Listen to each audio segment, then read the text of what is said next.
ಸ್ಮರಿಸುತ್ತೇವೆ.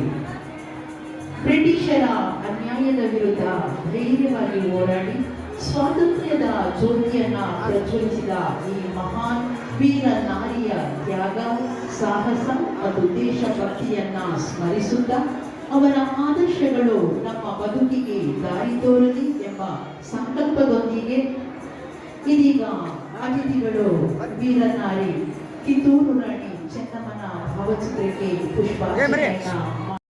ಅಂತಾರಾಷ್ಟ್ರೀಯ ಮಹಿಳಾ ದಿನಾಚರಣೆಯನ್ನ ರಾಜ್ಯದಲ್ಲೆಲ್ಲ, ದೇಶದಲ್ಲೆಲ್ಲ, ಇಡೀ ಜಗತ್ತಿನಲ್ಲಿ ಇವತ್ತು ಮಹಿಳಾ ದಿನಾಚರಣೆಯನ್ನ ಆಚರಣೆ ಮಾಡ್ತಕ್ಕಂಥ ಈ ಶುಭ ಸಂದರ್ಭದಲ್ಲಿ ನಾವೆಲ್ಲರೂ ಕೂಡ ಇವತ್ತು ಮಹಿಳಾ ನೌಕರರ ಸಂಘದ ರಾಜ್ಯಾಧ್ಯಕ್ಷರ ಒಂದು ನೇತೃತ್ವದಲ್ಲಿ ಇವತ್ತು ಈ ಸಮಾರಂಭದಲ್ಲಿ ನಾವು ನೀವೆಲ್ಲರೂ ಕೂಡ ಭಾಗಿಗಳಾಗಿದ್ದೀವಿ. ಈ ಕಾರ್ಯಕ್ರಮದಲ್ಲಿ ನನಗೂ ಕೂಡ ಬರಬೇಕು ಅಂತೇಳಿ ಕಳೆದ ವರ್ಷವೂ ಕೂಡ ಮೇಡಮ್ ಅವರು ನಮಗೆ ಕರೆದಿದ್ರು, ಬ್ರಾದರ್ ಮೇಡಮ್ ಅವರು. ನನ್ನ ಅನಿವಾರ್ಯ ಕಾರಣದಿಂದ ಕಳೆದ ವರ್ಷ ನನಗೆ ಬರ್ಲಿಕ್ಕೆ ಆಗೋದಿಲ್ಲ ಆ ಸಂದರ್ಭದಲ್ಲಿ ಹೇಳಿದಾಗ ಈ ವರ್ಷ ಆದ್ರೂ ಬರಬೇಕು ನೀವು ಅಂತೇಳಿ 15 ದಿವಸಗಳ ಹಿಂದೆ ನನಗೆ ಹೇಳಿ ಇವತ್ತು 8ನೇ ತಾರೀಕು ಯಾವುದೋ ಕಾರ್ಯಕ್ರಮದಲ್ಲಿ ಭಾಗಿಯಾಗಬಾರ್ದು, ನಮ್ಮ ಮಹಿಳಾ ನೌಕರರ ಸಂಘದ ವತಿಯಿಂದ ಹಮ್ಮಿಕೊಂಡಿರ್ತಕ್ಕಂಥ ಈ ಕಾರ್ಯಕ್ರಮದಲ್ಲಿ ನೀವು ಬರ್ಬೇಕಂತ ಕೇಳಿದಾಗ ಬಹಳಷ್ಟು ಖುಷಿಯಿಂದ ಇವತ್ತು ಈ ಕಾರ್ಯಕ್ರಮದಲ್ಲಿ ತಮ್ಮ ಜೊತೆಗೆ ಈ ಕಾರ್ಯಕ್ರಮದಲ್ಲಿ ನಾನು ಕೂಡ ಉಪಸ್ಥಿತನಿದ್ದೇನೆ. ತಮ್ಮೆಲ್ಲರೂ ನೋಡಿದರೆ ಅನಿಸ್ತದೆ, ಇವತ್ತು ರಾಜ್ಯ ಸರ್ಕಾರಿ ಮಹಿಳಾ ನೌಕರರ ಸಂಘದವರು ಮಹಿಳಾ ನೌಕರರ ಜೊತೆ ಸೇರಿ ಅನೇಕ ತಾಯಂದಿರನ್ನ ಕರ್ಕೊಂಡು ಇವತ್ತು ಅಂತಾರಾಷ್ಟ್ರೀಯ ಮಹಿಳಾ ದಿನಾಚರಣೆಯನ್ನ ಆಚರಣೆ ಮಾಡುವುದರ ಮುಖಾಂತರ ಮಹಿಳೆಯರಿಗೆ ಸಿರ್ತಕ್ಕಂಥ ಅನೇಕ ಸೌಲಭ್ಯಗಳನ್ನ, ಅನೇಕ ವಿಚಾರಗಳನ್ನ ಇಲ್ಲಿ ಇಬ್ಬರು ಉಪನ್ಯಾಸಕರಿಂದ ತಮಗೆ ಬಹಳಷ್ಟು ವಿಚಾರಗಳನ್ನು ತಿಳಿಸತಕ್ಕಂಥ ಒಂದು ಘನ ಕಾರ್ಯವನ್ನು ಇವತ್ತು ಈ ಸಂಸ್ಥೆಯಿಂದ ನಡೀತಕ್ಕಂಥ ಸಂದರ್ಭದಲ್ಲಿ ಬಹಳಷ್ಟು ಆ ವಿಚಾರ ಕುರಿತು ನಾನು ಮಾತನಾಡಲಿಕ್ಕೆ ಬಯಸೋದಿಲ್ಲ. ಈಗ ಉಪನ್ಯಾಸಕರು ಬಹಳಷ್ಟು ವಿಚಾರಗಳನ್ನು ಮಾಡ್ತಕ್ಕಂಥವ್ರಾಗಿದ್ದಾರೆ.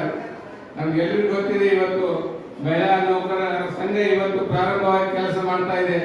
ಅಂತಾರಾಷ್ಟ್ರೀಯ ಮಹಿಳಾ ದಿನಾಚರಣೆಯನ್ನ ಆಚರಣೆ ಮಾಡಬೇಕು ಅಂತಕ್ಕಂಥ ಕಲ್ಪನೆ ಪ್ರಾರಂಭ ಆಗಿರತಕ್ಕಂಥದ್ದು 1911ರಲ್ಲಿ ಯುರೋಪ್ನಲ್ಲಿ ಇದನ್ನ ಪ್ರಾರಂಭ ಮಾಡಬೇಕು ಅಂತಕ್ಕಂಥ ಕರೆಯನ್ನ ಅಲ್ಲಿರ್ತಕ್ಕಂಥ ಲೇಬರ್ ಮೂವ್ಮೆಂಟ್ ನಿಂದ ಪ್ರಾರಂಭ ಆಗ್ತದೆ. ಧ್ವನಿ ಎತ್ತುವಂತ ಕೆಲಸ 1911ರಲ್ಲಿ ಪ್ರಾರಂಭ ಆಗ್ತದೆ.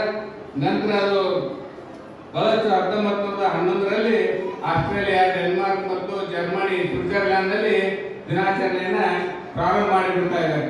ಮತ್ತೆ ಅದು ಅಧಿಕೃತವಾಗಿ 1975ರಲ್ಲಿ UN ಒಂದು ಘೋಷಣೆ ಆಗ್ತದೆ. ಇದು ಮಹಿಳಾ ದಿನಾಚರಣೆ ಒಂದೊಂದು ದೇಶಕ್ಕೆ ಸೀಮಿತ ಆಗಬಾರ್ದು, ಇಡೀ ಅಂತಾರಾಷ್ಟ್ರೀಯ ಮಟ್ಟದಲ್ಲಿ ಮಹಿಳಾ ದಿನಾಚರಣೆಯನ್ನ ಮಾರ್ಚ್ 8ನೇ ತಾರೀಕಿನ ದಿವಸ ಆಗಬೇಕು ಅಂತಕ್ಕಂಥ ಕರೆಯನ್ನ 1975ರಲ್ಲಿ ಕೊಟ್ಟಿದ್ದಾರೆ. ಇವತ್ತು 50 ವರ್ಷಗಳು ಈ ಒಂದು ಅಂತಾರಾಷ್ಟ್ರೀಯ ಮಹಿಳಾ ದಿನಾಚರಣೆ ಆಗಿದೆ.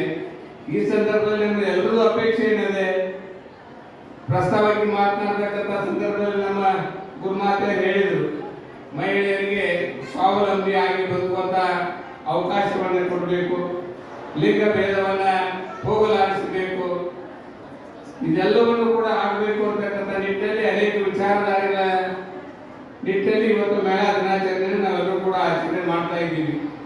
ಇತ್ತೀಚಿನ ದಿನಮಾನಗಳಲ್ಲಿ ಕೂಡ ನಾವು ಬಹಳಷ್ಟು ಕಡೆ ಹೇಳ್ತೀವಿ, ಮಹಿಳೆಯರಿಗೆ ನೀವು ಅನುಕಂಪ ತೋರಿಸೋದು ಬೇಕಾಗಿಲ್ಲ, ಮಹಿಳೆಯರಿಗೆ ಅವಕಾಶ ಕೊಡಿ, ಪುರುಷರನ್ನ ಮೀರಿಸುವಂತ ಕೆಲಸ ಕಾರ್ಯಗಳನ್ನು ಮಾಡ್ತಕ್ಕಂಥ ಸಾಮರ್ಥ್ಯ ಮಹಿಳೆಯರಲ್ಲಿ ಇದೆ ಅಂತಕ್ಕಂಥ ತೋರಿಸುವಂತ ಕಾರ್ಯ ಇವತ್ತು ಮಹಿಳಾ ವಿಭಾಗದಿಂದ ಕೂಡ ಆಗ್ತಾ ಇದೆ.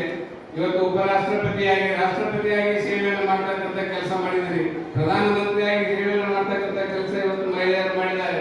ಸಾಹಿತ್ಯ ಕ್ಷೇತ್ರದಲ್ಲಿ, ಶಿಕ್ಷಣ ಕ್ಷೇತ್ರದಲ್ಲಿ ಬಹಳಷ್ಟು ಇವತ್ತು ಮಹಿಳೆಯರು ಕೂಡ ಇವತ್ತಿನ ನಿರ್ಮಾಣಗಳಲ್ಲಿ ಕೆಲಸ ಕಾರ್ಯಗಳನ್ನು ಮಾಡ್ತಕ್ಕಂಥದ್ದು ನೋಡಿದ್ದೀವಿ.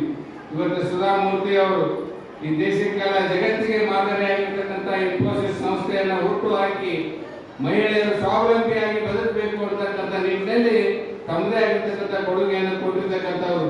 ಅವ್ರ ಹೆಸರು ನಾವು ಯಾಕೆ ಹೇಳ್ತೀನಂದ್ರೆ ನಿಮ್ಮ ಪಕ್ಕದ ಊರು ಅವರಲ್ಲಿ ಜಮಖಂಡಿ ತಾಲೂಕಿನ ಸಾವಳಿಗೆ ಅವರು ಲಕ್ಷಾಂತರ ಯುವಕರಿಗೆ, ಮಹಿಳೆಯರಿಗೆ ಉದ್ಯೋಗವನ್ನು ಕೊಡ್ತಕ್ಕಂಥ ಸಾಮರ್ಥ್ಯವನ್ನ ಇವತ್ತು ಸುಧಾಮೂರ್ತಿ ತಾಯಿ ಅವರು ಪಡೆದಿದ್ದಾರೆ ಅಂತಕ್ಕಂಥದ್ದನ್ನ ನಾವೆಲ್ಲರೂ ಬಹಳ ಇವತ್ತು ಅತ್ಯಂತ ಹುಡುಕಿನಿಂದ ಅವರ ಹೆಸರನ್ನ ಹೇಳಬೇಕಾಗ್ತದೆ. ಯಾಕಂದ್ರೆ ನಮ್ಮ ಭಾಗದವರು ಅಂತಕ್ಕಂಥದ್ದು ಸಿದ್ದೇಶ್ವರ ಸ್ವಾಮಿಗಳ ಈ ನೆಲದಲ್ಲಿ ಅವರು ಕೂಡ ಜನಿಸಿ ಇವತ್ತು ಈ ಹಂತಕ್ಕೆ ಹೋದರು.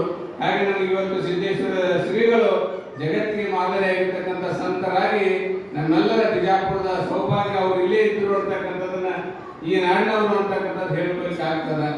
ಹಾಗೆ ಇವತ್ತು ಇತಿಹಾಸದ ಪುಟಗಳಲ್ಲಿ ಮಹಿಳೆಯರನ್ನ ನೀವು ಗುರುತಿಸಿಕೊಂಡಾಗ ನೀವು ಈಗ ಪುಷ್ಪಾರ್ಚನೆ ಮಾಡಿದ್ರಿ. ವೀರರಾಣಿ ಕಿತ್ತೂರು ಚೆನ್ನಮ್ಮನ ಹೆಸರು ಕೇಳಿದ್ರೆ ಸಾಕು ನಮ್ಮ ಮೈಯೆಲ್ಲ ಜುಮ್ ಅಂತಕ್ಕಂಥ ಕೆಲಸ ಆಗ್ತದೆ. ಅವರನ್ನು ಆಡಿರ್ತಕ್ಕಂಥ ಮಾತುಗಳು, ಅವರು ಇಟ್ಟಿರ್ತಕ್ಕಂಥ ಹೆಜ್ಜೆಗಳು, ಅವ್ರು ತೆಗೆದುಕೊಂಡಿರ್ತಕ್ಕಂಥ ನಿರ್ಣಯಗಳು ದೇಶಾಭಿಮಾನದ ಕಿಚ್ಚನ್ನು ಹುಟ್ಟಿಸ್ತಕ್ಕಂಥದ್ದು. ದೇಶದ ಸ್ವತಂತ್ರ ಹೋರಾಟದಲ್ಲಿ ಬೆಳ್ಳಿ ಚುಕ್ಕೆಯಾಗಿ ಹೆಸರನ್ನ ಮಾಡಿರ್ತಕ್ಕಂಥ ವೀರರಾಣಿ ಕಿತ್ತೂರು ಚೆನ್ನಮ್ಮನನ್ನ ನಾವೆಲ್ಲರೂ ಕೂಡ ಇವತ್ತು ಆದರ್ಶವಾಗಿ ಇಟ್ಕೊಳ್ಬೇಕು ಅಂತಕ್ಕಂಥದ್ದು ಹೇಳಿಕೆ ಬಯಸ್ತಾ ಇದ್ದೀನಿ. ಆ ರೀತಿಯಾಗಿರ್ತಕ್ಕಂಥ ನಮ್ಮ ದೇಶದ ಸ್ವಾವಲಂಬಿಯಾಗಿ ಬದುಕ್ತಕ್ಕಂಥದ್ದು, ತಮ್ಮ ಸಾಮ್ರಾಜ್ಯವನ್ನ ಬಿಟ್ಟು ಕೊಡೋದಿಲ್ಲ ಅಂತಕ್ಕಂಥ ಹೋರಾಟವನ್ನು ಮಾಡಿ ಬ್ರಿಟಿಷರಿಗೆ ಸೋಲಿನ ಒಂದು ರುಚಿಯನ್ನು ಉಳಿಸಿರ್ತಕ್ಕಂಥವ್ರು ಯಾರಾದರೂ ಇದ್ರೆ ಅದು ಕಿತ್ತೂರು ರಾಣಿ ಚೆನ್ನಮ್ಮ ಅಂತಕ್ಕಂಥದ್ದು ಈ ಸಂದರ್ಭದಲ್ಲಿ ಹೇಳಬೇಕಾಗ್ತದೆ. ಅಂಥವ್ರು ಇವತ್ತು ಆದರ್ಶವಾಗಿ ನಾವು ಇವತ್ತು ಪುಷ್ಪಾರ್ಚನೆ ಮಾಡಿರ್ತಕ್ಕಂಥದ್ದು. ಝಾನ್ಸಿ ರಾಣಿ ಲಕ್ಷ್ಮೀಬಾಯಿ ಅವರನ್ನು ನಾವು ನೆನಪಿಸಬೇಕಾಗ್ತದೆ. ಒನಕೆ ಓಬವ್ವನನ್ನು ನಾವು ನೆನಪಿಸಿಕೊಳ್ಬೇಕಾಗ್ತದೆ. ಬಹಳಷ್ಟು ಇತಿಹಾಸಕಾರರನ್ನು ನಾವು ಇವತ್ತು ಗಣನೆಗೆ ತೆಗೆದುಕೊಳ್ಬೇಕಾಗ್ತದೆ. ಹಾಗೆ ಭಕ್ತಿಯಲ್ಲಿ ಇವತ್ತು ಹೇಮರೆಡ್ಡಿ ಮಲ್ಲಮ್ಮ ಆಗಿರ್ಬೋದು, ಅಕ್ಕಮಹಾದೇವಿ ಆಗಿರ್ಬೋದು, ಇಂಥವರೆಲ್ಲರೂ ಕೂಡ ಭಗವಂತನನ್ನ ಸ್ವತಃ ನೋಡಿರ್ತಕ್ಕಂಥ ಮಹಿಳೆಯರಲ್ಲಿ ಇಷ್ಟು ಕೂಡ ಇವತ್ತು ನಮ್ಮೆಲ್ಲರ ಮುಂದಿದ್ದಾಗ ನಾವು ಅವರಿಗೆ ಅಂತಕ್ಕಂಥ ಭಾವನೆಯನ್ನು ತೆಗೆದುಹಾಕಿ ನಾವು ಕೂಡ ಸಮರ್ಥರು ಅಂತಕ್ಕಂಥ ನಿಟ್ಟಿನಲ್ಲಿ ಇವತ್ತು ಎಲ್ಲರ ಇತಿಹಾಸವನ್ನ ನಮ್ಮ ಮಕ್ಕಳಿಗೆ, ನಮ್ಮ ಮುಂದಿನ ಪೀಳಿಗೆಗೆ ಇವತ್ತು ತಾಯಂದ್ರಾಗಿರ್ತಕ್ಕಂಥವ್ರು ತಾವು ಹೇಳಬೇಕಾಗಿದೆ. ನಮಗೂ ಅವಕಾಶ ಸಿಗಲಿ ಅಂತಕ್ಕಂಥ ನಿಟ್ಟಿನಲ್ಲಿ ಇವೆಲ್ಲರೂ ಕೂಡ ಪ್ರಯತ್ನವನ್ನು ಮಾಡಬೇಕು. ಸಿಕ್ಕಿರ್ತಕ್ಕಂಥ ಅವಕಾಶವನ್ನು ಬಳಸಿ ಪುರುಷರಿಗಿಂತ ಮೇಲೆ ಹೋಗ್ತಕ್ಕಂಥ ಕೆಲಸದಲ್ಲಿ ತಾವೆಲ್ಲರೂ ಈ ಆಚರಣೆ ಮುಖಾಂತರ ಪಾದಾರ್ಪಣೆಯನ್ನ ಮಾಡಬೇಕು ಅಂತಕ್ಕಂಥ ಮಾತನ್ನ ಈ ಸಂದರ್ಭದಲ್ಲಿ ನಾನು ಹೇಳಿಕೆ ಬಯಸ್ತಾ ಇದ್ದೇನೆ. ಇವೆಲ್ಲವೂ ಕೂಡ ಇವತ್ತು ಸಮಾನತೆ ಬರಬೇಕು. ಮಹಿಳೆಯರು ಪುರುಷರು ಅಂತಕ್ಕಂಥ ವಿಚಾರಧಾರಣೆ ಇರಬಾರ್ದು. ಪುರುಷರು ಅಷ್ಟೇ ಇವತ್ತು ಸಮರ್ಥರು ಮತ್ತು ಮಹಿಳೆಯರು ಅಷ್ಟೇ ಸಮರ್ಥರು ಅಂತಕ್ಕಂಥ ನಿಟ್ಟಿನಲ್ಲಿ ಸಮಾನತೆಯನ್ನ ತರ್ತಕ್ಕಂಥ ಕೆಲಸ ಇವತ್ತು ಇಂಥ ಮಹಿಳಾ ದಿನಾಚರಣೆಯಿಂದ ನಾವು ಎಲ್ಲರೂ ಕೂಡ ಮಾಡಬೇಕಾಗಿದೆ. ಆ ನಿಟ್ಟಿನಲ್ಲಿ ಇವತ್ತು ಮಹಿಳೆ ಸ್ವಾವಲಂಬಿಯಾಗಿ ಬದುಕತಕ್ಕಂಥ ಕೆಲಸ ಮಾಡಬೇಕು. ಮೊದಲೆಲ್ಲ ಹೇಳಿದ್ರು ಅಡಿಗೆ ಬೆಳಿಗ್ಗೆ ಮಾತ್ರ ಸೀಮಿತ ಆಗಿರ್ತಕ್ಕಂಥ ಹೆಣ್ಮಗಳು ಇವತ್ತು ಅಂತರಿಕ್ಷಕ್ಕೆ ಕೂಡ ಹಾರಬಲ್ಲರು, ಅಂತರಿಕ್ಷವನ್ನು ಕೂಡ ನೋಡಬಲ್ಲರು ಅಂತಕ್ಕಂಥ ಸಾಮರ್ಥ್ಯ ಇವತ್ತು ಮಹಿಳೆಯರಲ್ಲಿ ಇದೆ ಅಂತಕ್ಕಂಥ ತೋರಿಸಿಕೊಟ್ಟಿರ್ತಕ್ಕಂಥ ತಾಯಂದಿರ ಮುಂದಿದ್ದಾರೆ. ಹಾಗಾಗಿ ಇವತ್ತು ಸ್ವಾವಲಂಬಿ ಬದುಕಿಗೆ ಇವತ್ತು ಬಹಳಷ್ಟು ಇವತ್ತು ನಾವು ಶಿಕ್ಷಣವನ್ನ ಮಕ್ಕಳಿಗೆ ಕೊಡ್ತಕ್ಕಂಥದ್ದು ಬಹಳಷ್ಟು ತಾರತಮ್ಯ ಎಲ್ಲಿ ಆಗ್ತಂದ್ರೆ ಇತಿಹಾಸಕಾರರು ಇರ್ತಾರೆ, ಹೆಣ್ಣಿನಿಂದ ಹೆಣ್ಣಿಗೆ ಶೋಷಣೆ ಆಗ್ತದೆ, ಅತ್ತೆಗೆ ಸೊಸೆಯನ್ನ ಶೋಷಣೆ ಮಾಡ್ತಕ್ಕಂಥದ್ದು ಇವತ್ತು ನಿಂತಿಲ್ಲ. ಮತ್ತು ಮಹಿಳಾ ಸಮಾನತೆ ಬರಬೇಕು ಅಂತಂದಾಗ ನಾವು ನಮ್ಮಲ್ಲಿ ಸಮಾನತೆಯನ್ನು ಮೊದಲು ತರುವಂತ ಕೆಲಸ ಇವತ್ತು ತಾಯಂದಿರಾಗಿರ್ತಕ್ಕಂಥವ್ರು ಮಾಡಬೇಕಾಗಿದೆ. ಆ ನಿಟ್ಟಿನಲ್ಲಿ ಇವತ್ತು ವಿಶೇಷವಾಗಿ ಇವತ್ತು ಶಿಕ್ಷಣವನ್ನು ಮಕ್ಕಳಿಗೆ ಕೊಡುವುದರ ಜೊತೆಗೆ ಇವತ್ತು ಬಹಳಷ್ಟು ನಾವು ಸ್ವಾವಲಂಬಿಯಾಗಿ ಬದುಕಬೇಕಾದ್ರೆ ಸರ್ಕಾರದ ಯೋಜನೆಗಳಿದಾವೆ. ಸರ್ಕಾರದ ಅಧಿಕಾರಿಗಳು ಕೂಡ ನಿಮ್ಗೆ ಮಾಹಿತಿಯನ್ನು ಕೊಡ್ತಾರೆ. ವಿಶೇಷವಾಗಿ ಇವತ್ತು ಕೇಂದ್ರ ಸರ್ಕಾರದ ಯೋಜನೆಯಲ್ಲಿ ಸ್ಟಾರ್ಟ್ಅಪ್ ಇಂಡಿಯಾ ಅಂತಕ್ಕಂಥದ್ದು ಬರ್ತದೆ, ಮೇಕ್ ಇನ್ ಇಂಡಿಯಾ ಅಂತಕ್ಕಂಥದ್ದು ಬರ್ತದೆ, ಡಿಜಿಟಲ್ ಇಂಡಿಯಾ ಅಂತಕ್ಕಂಥ ಕಾನ್ಸೆಪ್ಟ್ ನಾವೆಲ್ಲರೂ ಕೂಡ ಹೋದಾಗ ಮಹಿಳೆಯರು ಕೂಡ ಬಹಳಷ್ಟು ಇವತ್ತು ಸಹಾಯ ಸಹಕಾರವನ್ನ ಲೋನ್ ಫೆಸಿಲಿಟಿಯನ್ನ ಕೊಡ್ತಕ್ಕಂಥ ಕೆಲಸ ಮಾಡ್ತಾ ಇದ್ದಾರೆ. ನಾವು ಬಹಳಷ್ಟು ವಿಚಾರ ಮಾಡಿ ಎಲ್ಲ ಇಲಾಖೆಯಲ್ಲಿ ಕೇಳ್ತಾ ಇದ್ದೀವಿ, ಎಷ್ಟು ಜನ ಮಹಿಳೆಯರು ಸಾಲ ತಗೊಂಡಿದ್ದಾರೆ, ಹೊಸ ಹೊಸ ಕಂಪನಿಗಳನ್ನ ಸ್ಟಾರ್ಟ್ಅಪ್ ಗಳನ್ನು ಪ್ರಾರಂಭ ಮಾಡಿದಾಗ ಕೇಳಿದಾಗ ಪುರುಷರಿಗಿಂತ ಬಹಳಷ್ಟು ಕಡಿಮೆ ಇರ್ತದೆ. ಯಾಕೆ ಕಡಿಮೆ ಇರ್ತದೆ?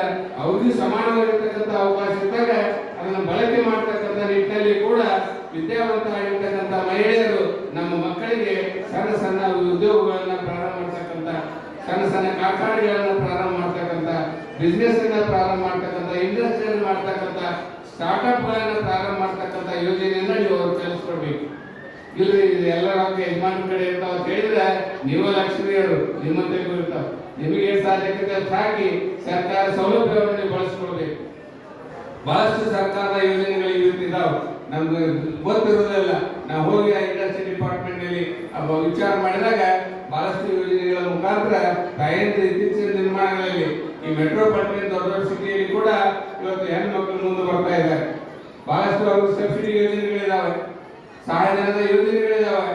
ಅದರ ಎಲ್ಲರ ಸದ್ಬಳಕೆಯನ್ನ ತೆಗೆದುಕೊಳ್ಳೋದ್ರ ಮುಖಾಂತರ ಇವತ್ತು ನಮ್ಮ ಮುಂದಿನ ಪೀಳಿಗೆಗೆ ಮಕ್ಕಳಿಗೆ ಅವರು ಕೂಡ ಇಂಡಸ್ಟ್ರಿಯಲಿಸ್ಟ್ ಆಗಿ ದೊಡ್ಡ ದೊಡ್ಡ ಕಂಪನಿಗಳನ್ನು ಹಾಕ್ತಕ್ಕಂಥ ಕೆಲಸದಲ್ಲಿ ಅವ್ರಿಗೆ ಪ್ರಚೋದನೆ ಕೊಡ್ತಕ್ಕಂಥ, ಪ್ರೋತ್ಸಾಹ ಕೊಡ್ತಕ್ಕಂಥ, ಅವ್ರಿಗಿರ್ತಕ್ಕಂಥ ಮಾರ್ಗದರ್ಶನವನ್ನು ಮಾಡ್ತಕ್ಕಂಥ ಕೆಲಸದಲ್ಲಿ ಇವತ್ತು ಬರಬೇಕಾಗಿದೆ. ಇವತ್ತು ಶಿಕ್ಷಣವನ್ನು ಕಲಿಯೋದು ಸರ್ಕಾರಿ ನೌಕರಿ ಹಿಡಿದಷ್ಟೇ ನಮ್ಮ ಉದ್ದೇಶ ಆಗಿರಬಾರ್ದು. ಸರ್ಕಾರ ನೌಕರಿ ಎಲ್ಲರಿಗೂ ಸಿಗ್ಲಿಕ್ಕೆ ಬಹಳ ಕಡಿಮೆ. ಇಲ್ಲಿದ್ದವರೆಲ್ಲ ಪುನಂತರು ಈ ಒಂದು ಸಮಾರಂಭಕ್ಕೆ ಸ್ವಾಗತವನ್ನು ಕೋರ್ತಾ ಇದೆ. ಈ ಒಂದು ಕಾರ್ಯಕ್ರಮಕ್ಕೆ ಉಪಸ್ಥಿತರಿರುವಂತಹ ಶ್ರೀ ವಿನಯ ಸಾಲಿಮಠ್, ಮಾನ್ಯ ಉಪನಿರ್ದೇಶಕರು, ಜಿಲ್ಲಾ ಶಿಕ್ಷಣ ಮತ್ತು ತರಬೇತಿ